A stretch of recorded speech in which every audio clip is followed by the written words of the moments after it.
में हम घुस रहे हैं या घुस चुके हैं, तो आपको क्या लगता है कि बीजेपी की क्या संभावना है? धन्यवाद। मैं एएनआई का स्वागत करता हूं। हमारी संभावनाएं हमारे कार्यों के माध्यम से बहुत स्पष्ट हो जाता है। आजादी के बाद पहली बार उत्तर प्रदेश की जनता को डबल इंजन की सरकार के कार्य पद्धति और प्रधानमंत्री मोदी जी के नेतृत्व में जो कहा था सो करके दिखाया, इस संकल्प की पूर्ति होते हुए भी दिख रहा है। और मैं विश्वास के साथ कह सकता हूं कि प्रथम चरण के चुनाव के बाद सिनेरियो बहुत स्पष्ट होती जा रही है कि भारतीय जनता पार्टी उत्तर प्रदेश में प्रचंड बहुमत की सरकार बनाएगी।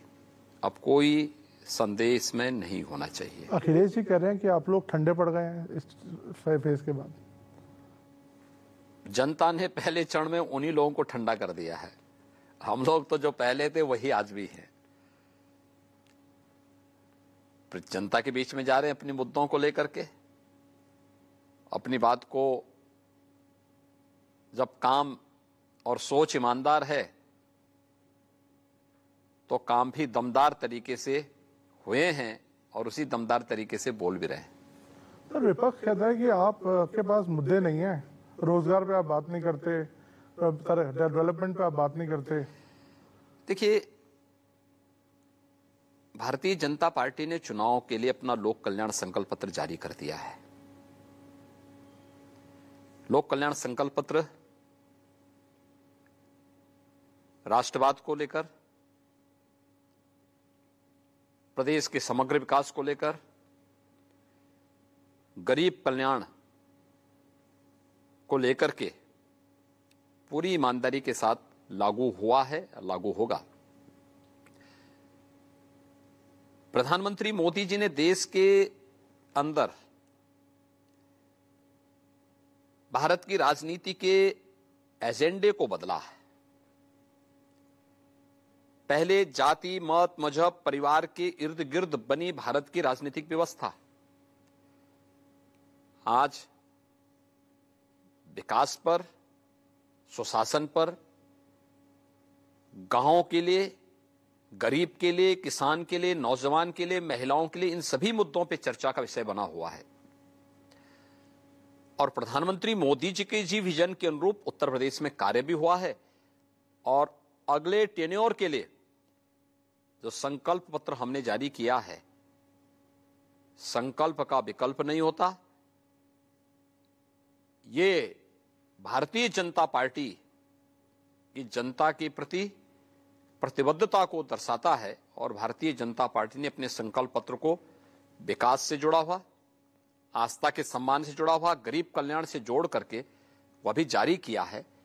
हमने किया है और हम कर रहे हैं।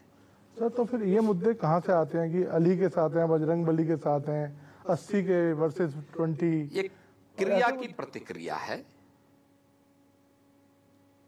अगर कोई व्यक्ति, भाई मैंने तो 80-20 की बात की थी। मैंने कहा 80% बीजेपी के साथ होगा, 20% हमेशा विरोध करता है, विरोध करेगा।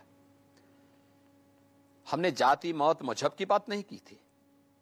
हमने तो 80 बनाम 20 की बात की थी। 80 वे लोग जो सरकार के सुरक्षा के एजेंडे से खुश हैं। 80 वे लोग जो सरकार के लोक कल्याणकारी और गरीब कल्याणकारी कार्यों से खुश हैं, जिन्हें विकास पसंद है,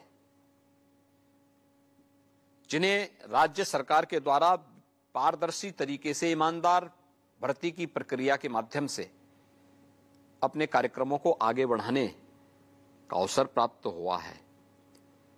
उन लोगों को, जिन लोगों के जीवन में व्यापक परिवर्तन लाने का काम हुआ है और जो लोग प्रदेश सरकार के हर अच्छे कार्य को हमेशा समर्थन करते हैं, 80% वे लोग होंगे। 20% वे लोग जिनको हमेशा विरोध करना है, वे पहले भी विरोध करते थे, आज भी विरोध करेंगे। नकारात्मक सोच है, वे पेशेवर माफिया और अपराधियों के समर्थक हैं, वही रहेंगे, तो ये चुनाव तो 80 बनाम 20 का है।